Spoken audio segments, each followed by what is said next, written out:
Every heart carries a story.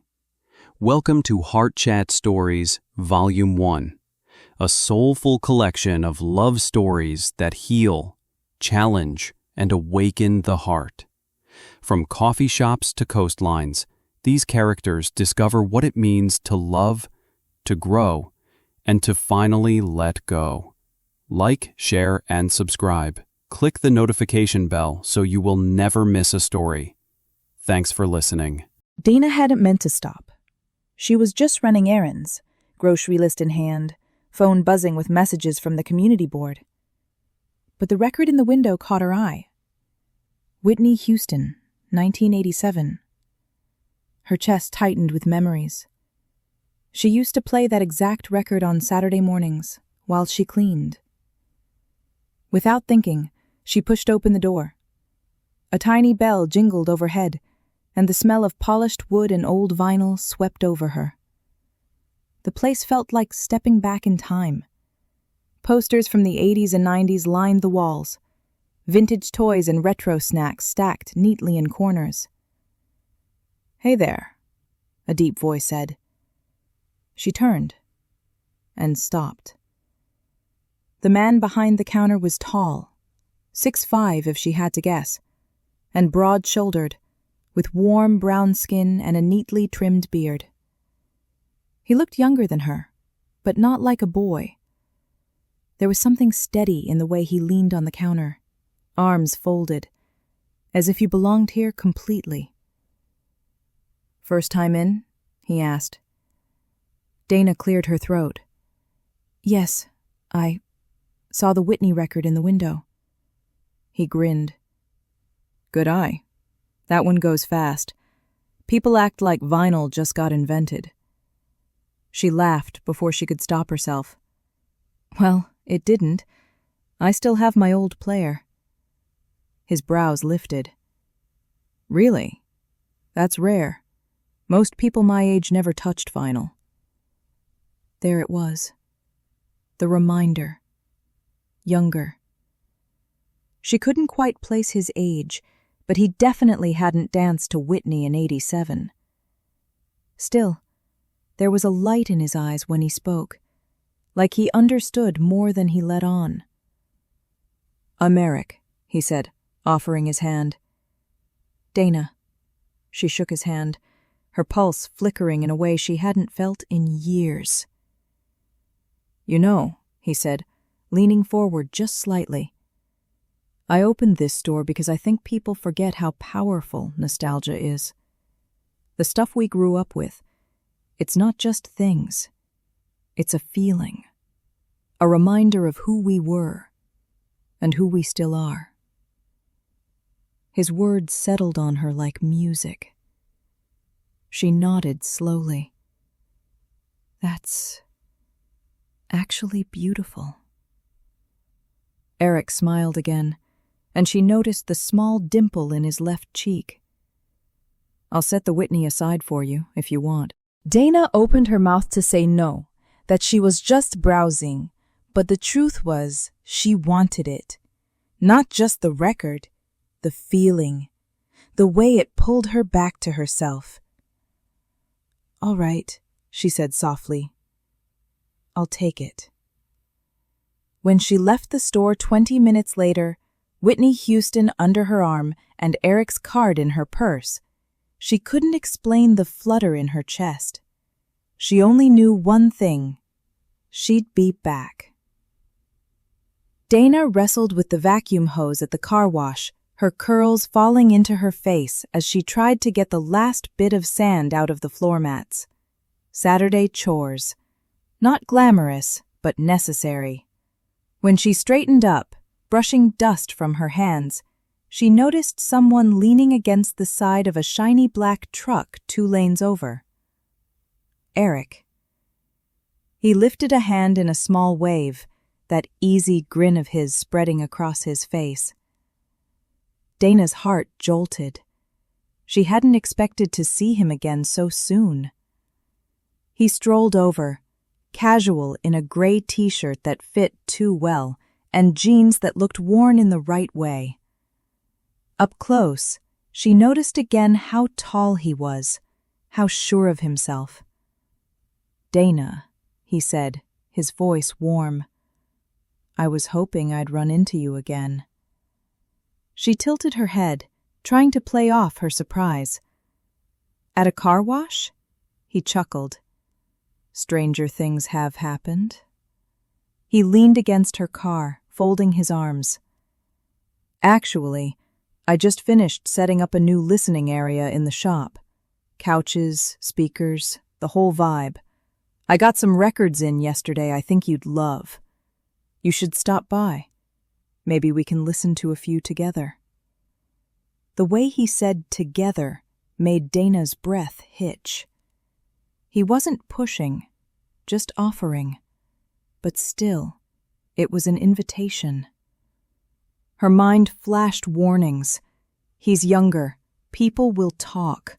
Don't get pulled in. But then she caught the way he was looking at her. Not like she was older. Not like she was some woman past her prime. No, he was looking at her like she was the most interesting thing in this parking lot. Like he saw something in her the rest of the world had overlooked. "I don't know," she said lightly, tucking her keys into her purse. "I wouldn't want to cramp the style of all your young customers." That grin of his deepened. "Trust me, they don't bring what you bring into the room." Heat flushed her cheeks. She turned quickly, pretending to fuss with her bag. "You're persistent, aren't you?" "Only when it's worth it," he said. For a moment, neither of them spoke. The hum of the car wash machines filled the air, suds sliding down windshields, water hissing against chrome. Dana finally looked back at him, and she couldn't fight the small smile tugging at her lips. "All right," she said softly. "I'll stop by." Erik's shoulders relaxed, like he'd been holding a breath. "Good. You won't regret it."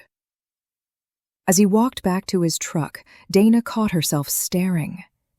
He was younger, yes, but there was something in the way he carried himself, grounded, intentional, that made him different. Something that stirred her in a way she hadn't felt in a long time. And whether she admitted it or not, she was intrigued, too. Dana almost talked herself out of it 3 times. By Wednesday evening, she had paced around her living room until finally she slipped some snacks, cheese crackers, a small bag of grapes, even a couple of bottled teas, into her tote. Just in case, she told herself. Just in case the night stretched longer than planned. The sun was dipping low when she pulled up to the shop. Through the front window, warm light spilled across the displays, the walls lined with posters from another era. She exhaled, steadied her nerves, and pushed the door open. The bell chimed, and there he was. "Dana." Erik's voice carried across the store like a favorite song. He came from behind the counter, wiping his hands on a rag. His smile was unguarded, his eyes lighting up in a way that made her stomach flutter. "I was hoping you'd come." She laughed softly, trying to mask her nerves. "Well, I figured I'd see what all the fuss was about." He gestured toward the back where the new listening area had been set up. 2 deep leather chairs faced a low wooden table. Shelves of records framed the space, and a sleek turntable sat waiting. The soft glow of a lamp made it feel more like a living room than a store. "Ladies first," Erik said, holding out a record sleeve. "Marvin Gaye. Thought we'd start with the classics." Dana took the sleeve, her fingers brushing his. A jolt went through her, unexpected and sharp. She quickly set the record on the table and reached into her tote. I brought snacks. Didn't know if we'd be here long, but I come prepared." His grin widened. "You really are something else. None of these kids ever thought to bring snacks. That's actually perfect." They settled in as the first notes of "Let's Get It On" hummed through the speakers. Dana's breath caught and she laughed nervously. "Oh no," she said, fanning herself. "You're trying to get me in trouble." Erik chuckled, leaning back in his chair. "Hey, blame Marvin, not me.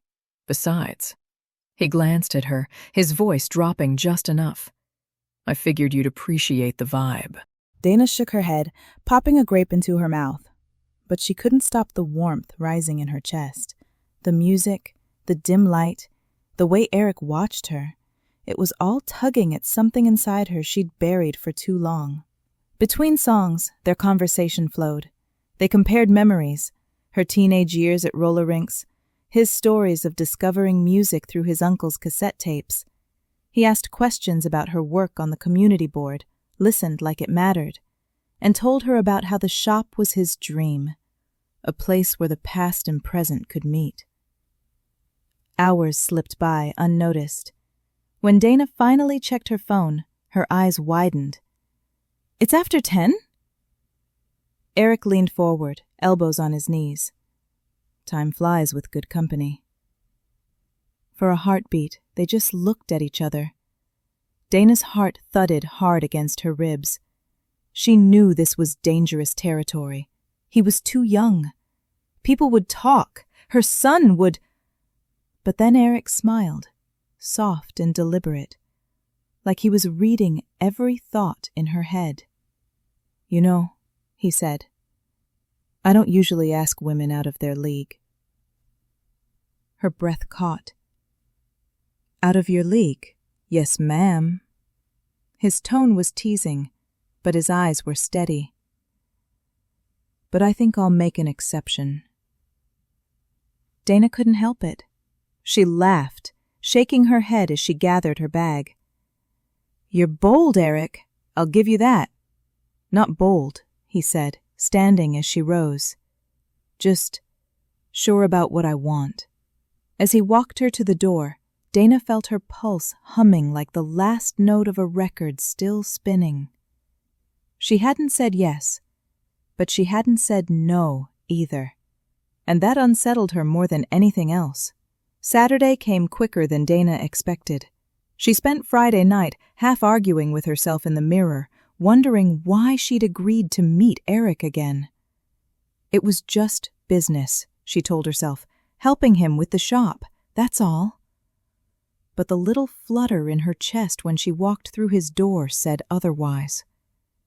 "Dana," Erik said, his face lighting up as he crossed the store. "Right on time. I've been waiting for this." She laughed softly, shaking her head. "You make it sound like we're about to close some major deal." "We are," he said, grinning. "Expanding the shop isn't small time. I want to make it an experience, not just a place people browse. Music, nostalgia, the whole vibe. And your idea about teas?" He tapped the counter. "Genius. People love wearing their memories. I need someone with taste to help me pick what'll actually sell." Dana tilted her head. "So you want me to be your consultant now?" "I want you to be my secret weapon," Erik said, playful but serious. "You've got an eye. I trust it." Something in the way he said it made her heart skip. She nodded slowly. "All right, let's see what we can do." They started flipping through vendor catalogs and online shops, comparing graphics of vintage bands, TV shows, and old logos. Dana pointed out what felt too forced and circled designs that gave her that old spark of recognition. Erik watched her carefully, nodding along, jotting notes in a beat-up notebook. But when the bell over the door chimed, her attention drifted. 2 young women came in, college age, all long legs and crop tops, their laughter bubbling as they moved toward the counter. Dana's chest tightened. She wasn't out of shape, but she wasn't 20 anymore. The softness around her waist, the slight pull of her arms when she reached, suddenly she was hyper-aware of it all. Her smile dimmed as she glanced at Erik. The way the girls looked at him didn't go unnoticed. They lingered at the counter, brushing their hair back, asking about records they probably didn't even care about. Dana shifted uncomfortably in her chair. What am I even doing here? As if sensing her unease, Erik excused himself from the girls with a polite nod, then disappeared behind the counter. Moments later, he returned with a steaming cup of tea, setting it gently in front of her. "Chamomile," he said. "Helps calm the mind. Thought you could use it." Her eyes lifted to his, surprised. "You read me too well." He smiled faintly, then walked to the turntable and set a record down. The opening notes of Earth, Wind, and Fire's "That's the Way of the World" filled the air, smooth, soulful, grounding. When he came back, he didn't sit across from her this time. He sat beside her, leaning in just enough. His voice dropped, serious and steady. "You know, Dana, you're perfect." She blinked, her lips parting, but no words came. "Age is nothing," Erik continued. "People make it out to be everything, but it's not. I think the younger generations got it wrong about older women. They should appreciate them more, learn from them. Wisdom, strength, grace, why wouldn't you want that?"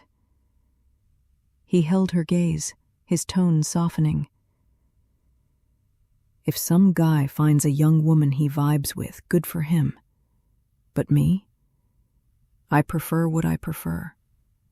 And that's nobody's business but mine and the person I choose to be with." Dana's chest ached.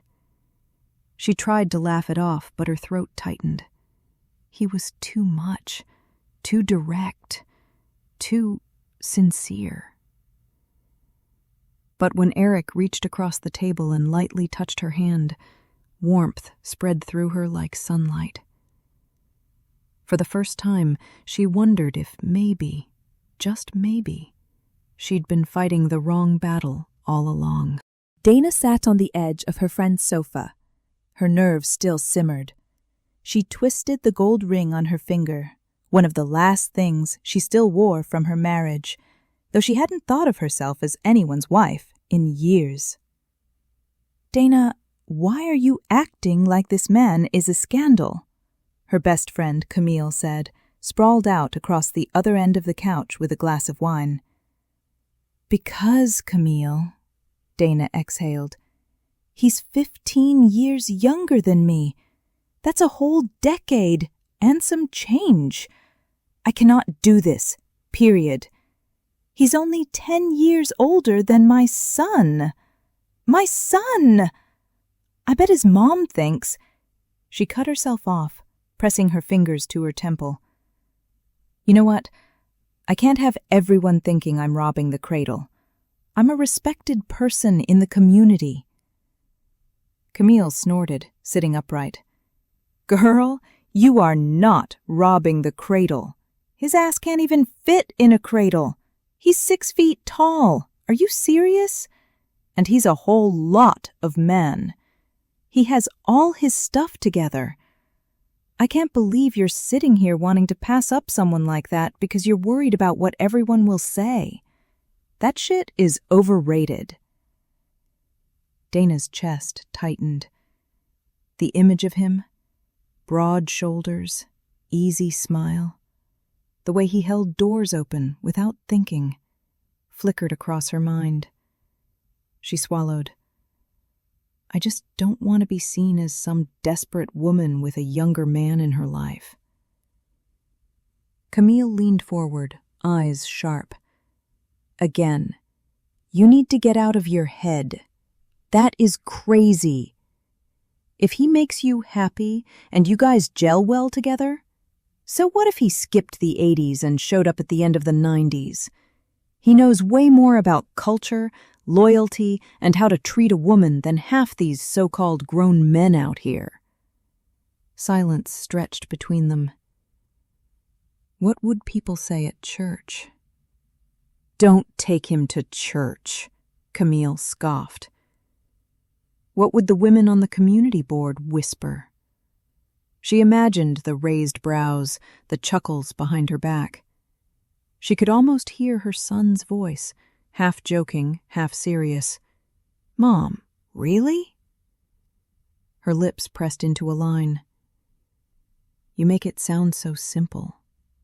"It is," Camille shot back, sipping her wine. "Either you want him or you want people's approval, but you can't have both." Dana looked out the window. Streetlights flickered against the glass, and in that reflection, she caught the faintest smile tugging at her lips. The kind she hadn't seen in years. Dana smoothed the hem of her black dress for the third time, standing in front of the mirror like she was preparing for a speech instead of dinner. Her earrings gleamed. Her lipstick sat bold and confident on her lips. But inside, her nerves were chaos. Camille's words echoed in her ears. "Either you want him or you want people's approval, but you can't have both." A knock at the door pulled her from her thoughts. When she opened it, Erik stood there, broad, tall, and sure of himself. He filled the doorway in a fitted blazer, his smile warm and patient, like he had all the time in the world, just for her. "Wow," he said, his voice low and sincere. "You look incredible." Dana's cheeks heated despite herself. She muttered a thank you and grabbed her purse, stepping out before she could change her mind. The restaurant was downtown, small but stylish, with soft jazz curling through the air and candlelight flickering at every table. As soon as they walked in together, Dana felt the shift. The eyes that lingered just a little too long, the slight pause of a conversation at the bar. Her pulse quickened. Erik noticed. Without hesitation, he slid his hand gently to the small of her back. His touch wasn't just intimate. It was grounding. "Ignore them," he murmured. "They don't matter." She looked up at him, ready to argue, but his calm gaze silenced her. For a moment, all she saw was the way he carried himself, confident, steady, unbothered. At their table, conversation flowed easily. Erik asked about her projects, her plans for the community board, even her favorite books. He listened, really listened, in a way she wasn't used to anymore. Between laughs, Dana caught herself relaxing, even smiling in ways that made her chest ache with how long it had been since she'd felt this light. But then a voice floated from a nearby table. "Isn't that Dana? With him?" The words were hushed, but sharp enough to cut through the music. Dana froze. Her eyes darted to Erik. He didn't flinch. Instead, he reached across the table, taking her hand in his, firm, certain. "Look at me," he said quietly. "Let them talk. I'm here for you." Something inside her cracked open. The fear, the doubt, the need to please, it all felt smaller in the face of his certainty. She squeezed his hand back, her pulse still racing but for a different reason now. For the first time, Dana wondered if Camille had been right all along. Maybe this wasn't about age. Maybe this was about courage. After dinner, Erik leaned back in his chair, his smile easy. "You know," he said, "we've been camped out at the shop for hours lately. How about a change of scenery? Come see my place." Dana hesitated for a beat, her pulse skipping. But something in the way he asked, steady, unhurried, made her nod. "All right." The drive was short, 15 minutes at most, but the difference in neighborhoods was striking. Dana's cozy bungalow sat in Midtown, lined with pecan trees and neighbors she'd known for years. Erik's loft, however, rose on the upper north side of town, sleek, industrial, with wide glass windows that reflected the city lights. When he opened the door, Dana paused. It was beautiful. Tall ceilings stretched above her, steel beams softened by warm lighting. The open space flowed with easy intention. 2 bedrooms, a studio tucked off to the side with drafting tables and shelves of records, sketches pinned neatly to a corkboard. A long couch faced a wall of windows, and just beyond it, the skyline glittered. "Wow," she breathed. "You really live here?" Erik chuckled, setting his keys on the counter. Every day. He led her into the studio, where stacks of paper and binders lined one side of the desk. Spread out across it were drawn blueprints, rough sketches of layouts for a bigger store. "I've been working on expansion plans," Erik said, picking up one of the pages. "More space, more light. I want the store to feel like an experience, not just a stop." Dana studied the drawings, her chest tightening with quiet admiration. This wasn't just talk. He had vision. Her gaze shifted to him, and suddenly she saw layers, far beyond the tall frame and easy smile. He was a builder, a thinker, a man carrying more than his years. As if reading her thoughts, Erik leaned against the desk, arms folded. "My grandfather bought the shop about 7 years ago. My cousins helped him run it, until I found out they were stealing. I was still in Florida at the time, after 8 years in the Air Force. When he asked me to move back, I didn't hesitate." Dana tilted her head. "Air Force?" He nodded. "Yeah. Taught me discipline, focus. But my grandfather, he taught me stewardship." His eyes softened. "When he passed 5 months ago, I inherited the shop outright. And some investments he'd been building. A few $100,000, nothing crazy, but enough to build on." Dana was quiet, letting his words settle. Most men his age would have been showing off cars, trips, things to flash on social media. Not Erik. He stood here in this loft, not boastful, but intentional. Almost like he felt her thoughts, Erik smiled faintly.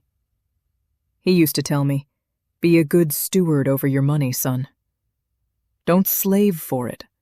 Make it take care of you.' That stuck with me. So I sold my house in Florida, bought this loft outright. I even bought the apartment next door and rented out to 3 college kids. Keeps the income steady." Dana's chest warmed with something that wasn't just admiration. It was respect and attraction. You're different," she said softly. "Different good or different bad?" he asked, half teasing but searching her eyes. She held his gaze, warmth rising in her cheeks. "Different, very good." For a moment, the room was silent except for the city humming beyond the glass. The plans on the desk, the records on the shelves, the skyline glowing, all of it faded in the space between them.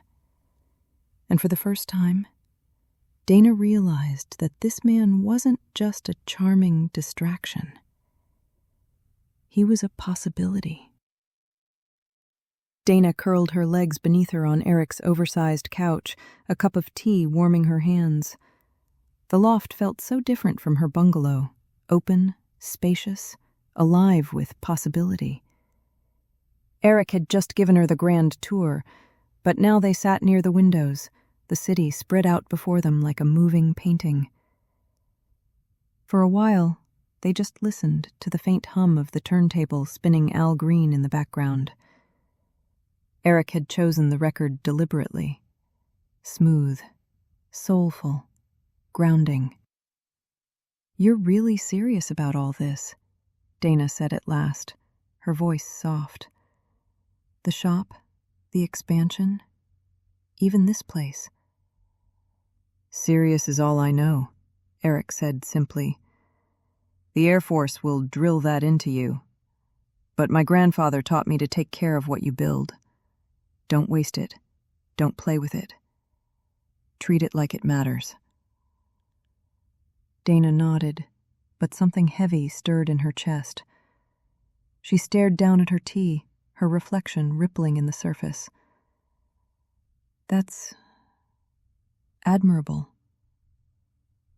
Erik tilted his head, studying her. But you sound like it scares you a little. She let out a breath that came out more like a laugh. Scares me? No, it just reminds me. I spent the last 20 years making sure everything looked respectable. You know, raising my son right, holding a steady job, volunteering for the community board, showing up at church every Sunday. I did all the things I was supposed to do. And when my marriage ended, I told myself the respectable thing to do was focus on my son, my work, keep my head down. Don't slip up.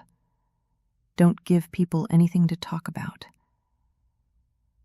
Her voice caught on the last words, and she pressed her lips together. The truth spilled out before she could stop it. So now, sitting here with you, someone 15 years younger than me, my brain keeps screaming I'm about to undo all of that I'll look desperate, foolish. Erik leaned forward, resting his elbows on his knees.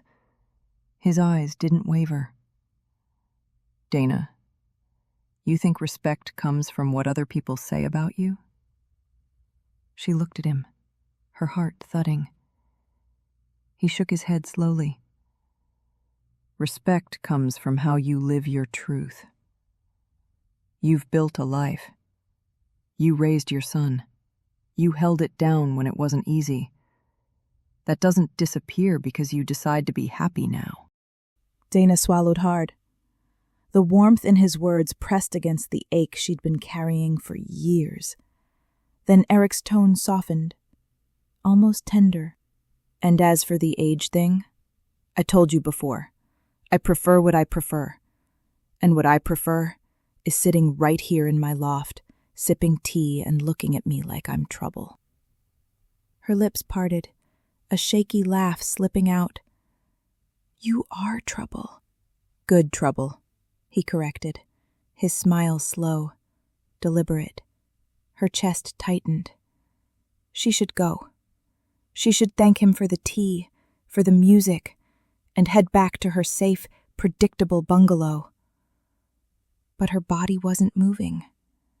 Instead, she whispered, almost against her will, You don't make this easy. Erik's lips curved into the faintest smile. Good. I'm not trying to make it easy. I'm trying to make it real. Something in her broke open then. The careful shell she'd built around herself. The voice of her reputation. The constant second-guessing. She leaned back into the couch, her heart thudding in her ears, and whispered, Real can be dangerous. Erik shifted closer, slow and deliberate.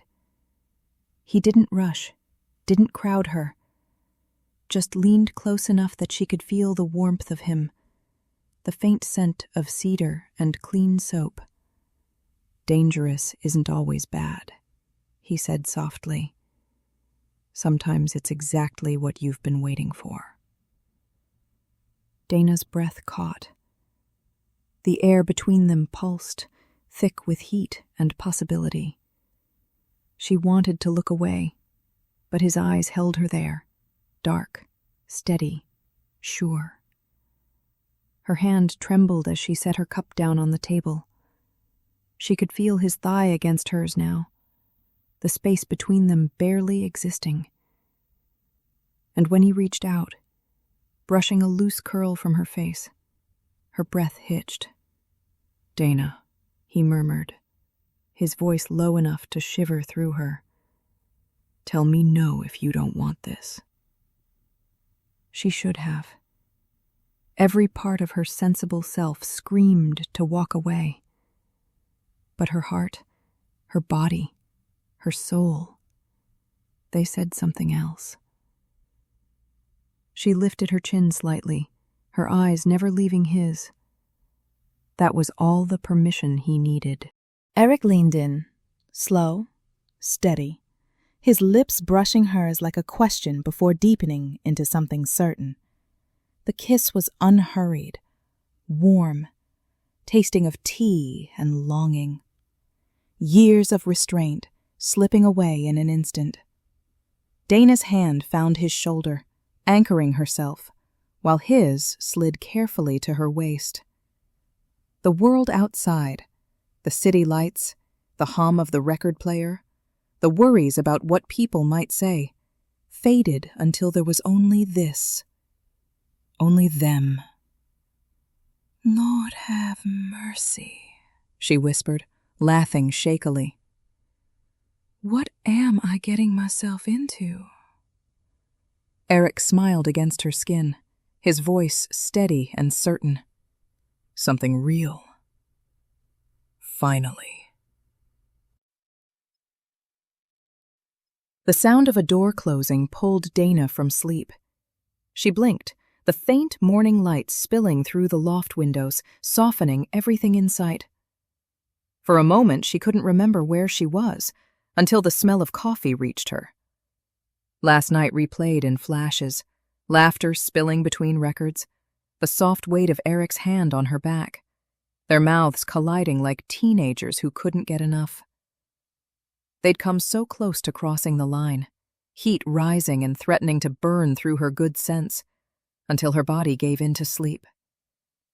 She remembered her head resting in Erik's lap, his fingers brushing her hair back, the gentle weight of a blanket being pulled over her shoulders. Now she stirred, sitting up slowly. Erik was already watching from the kitchen, tall and easy, moving with quiet purpose. He carried a tray toward her, coffee, a bowl of fruit, and warm muffins that smelled like cinnamon. "Good morning, sleepyhead," he said, with that smirk that made her insides twist. He set the tray down and crossed his long legs as he sat beside her. Dana couldn't stop the laugh that slipped out. "You really went all out." "I told you," Erik said smoothly. "I take care of what matters." Her eyes softened on him, tracing his sharp jawline, the curve of his smile. "Handsome doesn't even cover it," she thought. "I bought you breakfast," he continued, reaching behind him. "And another gift." With a glint of mischief, he handed her a folded shirt, one of the nostalgic tees they'd picked out together for the shop. On top of it, a pair of soft, loose-fitting jeans. "Erik," she said, her brows lifting, "did you go shopping this morning?" He chuckled. "Yes and no. The shirts came in late yesterday, so I stopped by the shop early to open up for Larry and Jan. On the way back, Liz, from the boutique down the street, needed help unloading some boxes. She tried to pay me, but I spotted these jeans and thought, you'd like them better." Dana held the clothes in her lap, warmth rushing through her. No one had done something so considerate in longer than she could admit.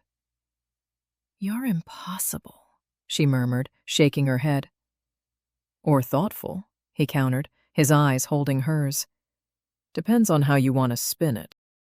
"And just so you know," he added, his voice dropping just slightly, "there's toiletries in the bathroom for you. Towels, soap, even a new toothbrush. Figured you'd want to freshen up before breakfast." Dana blinked, caught between laughter and something deeper. This wasn't just charm. It was intentional. Every detail, every gesture, as if he wanted to make sure she felt cared for. Not just wanted, Erik.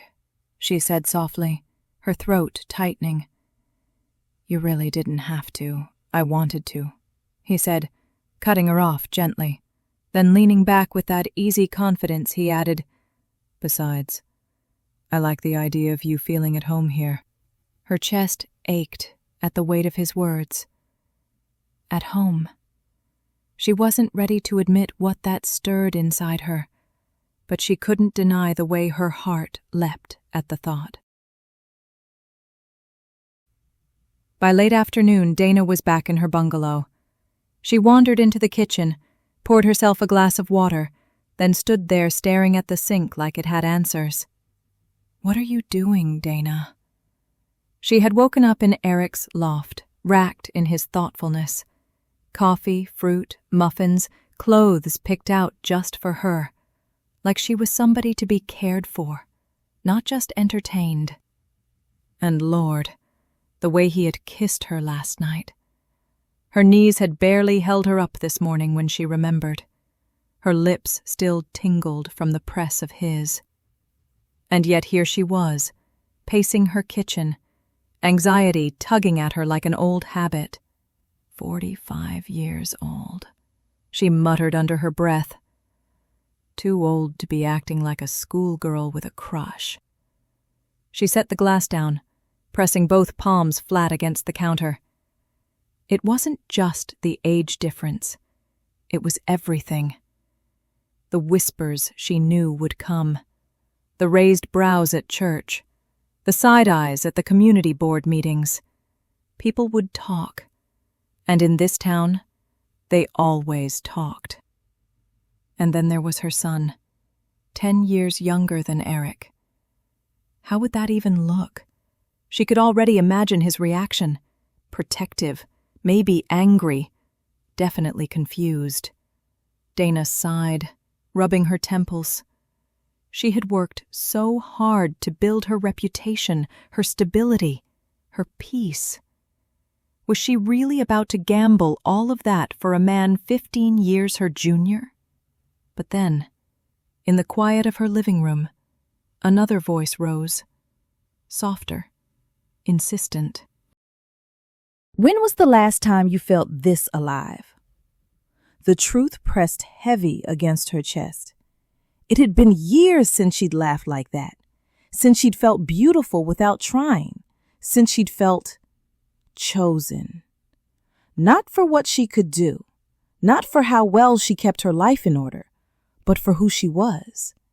And Erik saw her. Not the community leader, not the respectable mother, not the polished version she paraded in front of the world. Just her. She sank onto the couch, pulling her knees close, staring at the muted light pouring in through the blinds. Her heart tugged forward while her mind screamed to pull back. Too fast, she whispered. Way too fast. But the small, dangerous smile tugging at her lips told a different story. Hey, Mom. Hey, baby, Dana said, steadying her voice. She held the coffee mug tighter. Ryan plopped onto the chair across from her, his voice animated as he started talking before she could even ask how his day was. So, I went by that nostalgic shop today, you know, the one on Maple with all the vinyl and old school posters. Man, the guy who runs it is cool. He knows everything about music, like not just old stuff. He was talking about Marvin Gaye and Kendrick Lamar in the same breath. My friends loved it, so I had to see what the vibe was. Place is dope. Dana's throat went dry. She swallowed hard and took a long sip of her coffee to hide the way her pulse jumped. Erik hadn't mentioned running into Ryan. Or maybe he didn't realize Ryan was her son. Ryan leaned back, shaking his head in admiration. Dude's smart, too. Knows the history behind every record, like a walking encyclopedia. You should check it out sometime, Mom. Dana stood abruptly, setting her mug down with more force than she meant to. Ryan, I need to tell you something. Ryan frowned. What's up? You've been acting kind of strange these past few months. Different. Her heart pounded. There was no easy way to do this. She clasped her hands in front of her and looked at her son, who suddenly didn't seem so much like her little boy anymore. The shop owner. She took a deep breath. Erik. He and we've been kind of dating. The word hung heavy in the air. Dana braced herself for the shock, the protest, the judgment she was sure would come. Ryan just stared at her for a moment. Then slowly, he shrugged his broad 19-year-old shoulders. That's good for you, Mom. Dana blinked. Good for me? He smirked. Yeah. Honestly, he seems way better than that deacon you dated 3 years ago. Dude had a Bible verse for everything. Remember the one he made up about coffee? Something like, where 2 or 3 are gathered, so let there be caffeine. Dana's eyes widened. Then she clapped a hand over her mouth as laughter bubbled out. Lord, I'd forgotten about that one. Ryan laughed too, the sound filling the living room until tears threatened to spill from Dana's eyes. Finally, she sobered, biting her lip. But Ryan, Are you really okay with it? With me dating someone younger? Ryan leaned forward, his gaze steady. Mom, listen. If you wanted to date an elephant, I'd welcome the elephant into this house. As long as you're happy, and he's treating you right, that's all I care about. Dana pressed her hand against her chest. Ryan. He waved her off with that easy grin. Seriously, Mom, you deserve this. Don't overthink it. She sank back onto the couch, laughter and relief mixing in her chest until she couldn't tell the difference. For the first time in months, maybe years, she felt light. And maybe, just maybe, it was time to stop fighting the good thing right in front of her. The community center buzzed with chatter as the meeting wrapped up.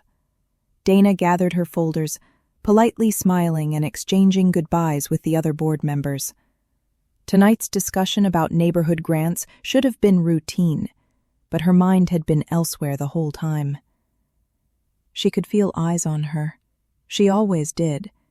Ever since she'd started seeing Erik, it was as though every glance carried an extra question, every whisper a meaning.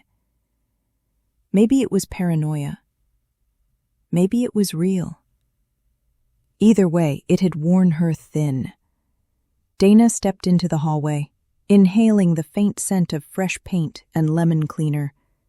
She told herself she'd head home, make tea, and let her mind settle. But as soon as she pushed open the front doors, she froze. Erik stood outside, leaning against his truck beneath the glow of the streetlight. A slow smile spread across his face as their eyes met. Her heart skipped. He was dressed simply, jeans, a dark button-up, his sleeves rolled up the way she loved. But it wasn't just his appearance that caught her. It was his presence, calm, steady, as if he had come not to rescue her, but to remind her who she was. "Hey, Ms. Community Leader," he teased softly when she reached him. "I thought I'd surprise you." "You did," she murmured, a nervous laugh catching in her throat. She could already feel the shift in the air, people lingering near the exit, glancing from her to Erik. The whispers were beginning. Her stomach tightened. For a fleeting moment, she thought about stepping back, about preserving her image, her reputation, the carefully built respect she had worked for years to maintain. But then, just as quickly, She thought of Erik's steady hands, his gentle care, the way he listened, the laughter they shared, the way Ryan had smiled and said, "Mom, if you wanted to date an elephant, I'd welcome the elephant into this house." Her son was fine. Her heart was full. What was she still hiding for? Erik stepped closer, sensing her hesitation. "You okay?" he asked quietly. Dana met his eyes, the streetlight reflecting in them like gold. And suddenly, everything in her stilled. "Yes," she said, her voice strong this time. "More than okay." She lifted her chin, closing the distance between them, and before her doubt could creep back in, she leaned forward and kissed him. Gasps rippled behind her, small, shocked, curious, but she didn't care. For the first time in a long, long time, Dana didn't care who was watching. Erik's hand came up gently to her cheek, deepening the kiss, anchoring her there in that perfect moment. When she finally pulled back, a hush had fallen around them. Dana smiled, her voice steady as she whispered against his lips. "Let them see." Erik's grin was slow, proud, full of warmth. "That's my girl." The world around them moved on, doors closing, footsteps fading, but Dana stood still, her heart lighter than it had been in years. No more hiding, no more shame. Just her truth, and the man who reminded her that love, at any age, was still hers to claim. 6 months later, the faint hum of construction echoed through the heart of downtown as morning sunlight poured through the big front windows of the nostalgic shop. The smell of sawdust mingled with the faint scent of coffee and vinyl. New beginnings wrapped in the comfort of the past. Erik stood near the entrance, reviewing blueprints taped to a wooden beam. The expansion had finally begun. A new wing would house the listening lounge, a small cafe corner, and a rotating art wall featuring local creators. It was exactly what he'd envisioned, an experience, not just a store. Dana stepped inside, wearing jeans and one of the store's vintage tees. Her suggestion, the one that had helped boost business more than either of them had imagined. She carried a folder under her arm, her hair pulled up loosely, the kind of ease that came from finally living in her truth. "Hey, boss," she teased, leaning against the doorway. Erik turned, his face lighting up. "Morning, Ms. Partner in Crime." She walked over, brushing a kiss against his cheek before setting her things down. "How's it coming?" "Slow, but steady. You know I'm trying to get it right." She looked around at the partially finished walls and smiled. "You always do." In the months since that night outside the community center, Dana's world had changed, but not in the way she'd feared. Some people still whispered, of course. Others surprised her with quiet encouragement. Most, in time, simply accepted what was always true. Dana looked happier, softer, alive. She split her time between her bungalow and Erik's loft now. Her plants still thrived on her kitchen windowsill at home, but more mornings than not, she woke to the sound of Erik grinding coffee and humming along to old records. Together, they'd started a new rhythm. She helped manage the purchasing for the shop, her natural eye for detail becoming invaluable as sales grew. They hosted weekend throwback nights, inviting musicians, poets, and young entrepreneurs from the community to share their art. What began as Erik's nostalgia project had turned into a gathering place, a heartbeat in the town's creative scene. And Dana, who once worried so deeply about appearances, had become the face of it all. Her laughter filled the store, Her warmth drew people in. Erik crossed the room now, wrapping an arm around her waist as they watched workers hoist the new sign into place. The sound room, where time meets soul. Dana smiled, pride swelling in her chest. It's perfect. He pressed a kiss to her temple. So are you. She laughed softly, shaking her head. You always say that. Because it's always true. Outside, a small crowd had gathered, neighbors, customers, even a few of Dana's old board colleagues. They clapped as the sign settled into place, the sun catching the polished letters. Dana glanced up at Erik, her eyes glistening. You realize this isn't just your dream anymore, right? He grinned. Good. I never wanted to do it alone. As the doors opened for their soft launch, music spilled into the street. Marvin Gaye, of course, the same record that started it all. And in that moment, surrounded by laughter, sawdust, and the rhythm of something new, Dana realized she hadn't just fallen in love with Erik. She'd fallen back in love with her life. Thank you for listening to Heart Chat Stories. Every story is written with love, to heal, to inspire, and to remind you that new beginnings are always possible. If this touched your heart, don't forget to like, subscribe, and share so others can find healing through story. Until next time, keep your heart open and your spirit lifted.